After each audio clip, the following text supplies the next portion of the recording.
Libreng magnetic resonance analyzer at laboratory check-up inilapit sa mga residente. Silipin sa report.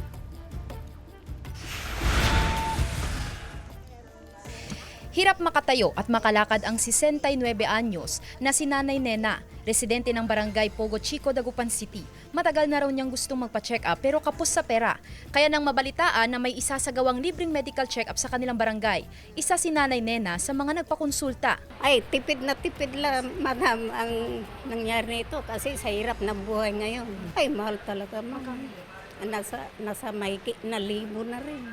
Kabilang sa mga inihatid sa health services ay ang check-up sa uric acid, sugar, kolesterol, mata, atay at marami pang iba. Ipinasuri rin ni April ang madalas niyang nararamdaman na acid reflux. Bukod sa mahal kasi, pag pumunta ka naman sa mga public hospital, syempre marami pong pila, di ba? At least ito nilapit na rin po sa barangay mismo.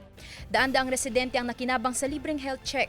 Layo ng programa na mailapit ang mga serbisyong pangkalusugan sa komunidad at mabigyan ng pagkakataon ng mga residente na masuri ang kanilang kalagayan nang hindi na kinakailangang magtungo sa mga ospital at gumasto sa mga hatid na serbisyo. Especially yung mga nasa low-lying areas, gano'n o kaya nasa mababang pamumuhay, kundi hindi na po sila pupunta ng hospital para magpa-lab, kundi nandito na po yung services sa barangay. Kasama si Ron Tañedo, Sandy Salvacio, One North, Central Luzon.